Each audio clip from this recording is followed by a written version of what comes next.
नमस्कार, मेरा नाम पिंटू सिंह यादव है और आप सभी का स्वागत करते हैं न्यूज लाइव में।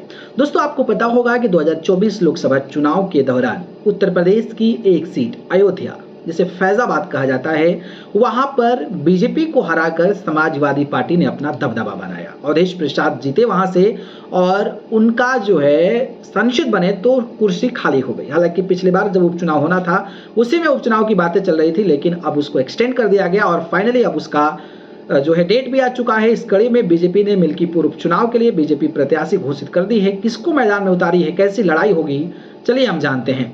जी हाँ, बात करें तो उत्तर प्रदेश स्थित अयोध्या में मिल्कीपुर विधानसभा उपचुनाव के लिए भारतीय जनता पार्टी ने प्रत्याशी का ऐलान कर दिया है। बीजेपी ने मिल्कीपुर से चंद्रभान पासवान को उम्मीदवार बनाया है। पासवान फिलहाल जिला पंचायत सदस्य प्रतिनिधि हैं। वो पेशे से वकील अधिवक्ता हैं। राष्ट्रीय महासचिव एवं मुख्यालय प्रभारी अरुण सिंह द्वारा हस्ताक्षरित प्रेस विज्ञप्ति में जानकारी दी गई कि बीजेपी के केंद्रीय चुनाव समिति ने यूपी में होने वाले विधानसभा उपचुनाव हेतु चंद्रभानु पासवान के नाम पर स्वीकृति दी है। समाजवादी पार्टी इस सीट पर पहले ही प्रत्याशी का ऐलान कर चुकी है। सपा ने इस सीट पर फैजाबाद लोकसभा निर्वाचन क्षेत्र से सांसद अवधेश प्रसाद के बेटे अजीत प्रसाद को प्रत्याशी बनाया है।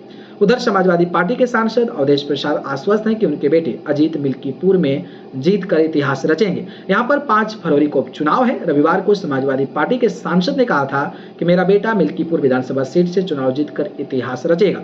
सांसद ने कहा कि अयोध्या सीट से चुनाव जीतकर मैंने इतिहास रचा था। देश और दुनिया में अयोध्या सीट की चर्चा होती है। लोगों में सवाल पैदा हो गया है कि कैसे मैं चुनाव जीता और भाजपा कैसे हार गई, क्योंकि यह लोग तो कहते थे कि श्री राम को वह लेकर आए, लेकिन श्री राम तो मेरे साथ थे। अयोध्या में हम जीते हैं और इतिहास रचा है। अवधेश प्रसाद ने कहा कि इस सीट यानी कि अयोध्या पर जीत के बाद मिल्कीपुर विधानसभा सीट खाली हो गई थी। मतदाता को विश्वास था कि जल्द चुनाव होंगे, लेकिन भाजपा ने चुनाव नहीं होने दिया।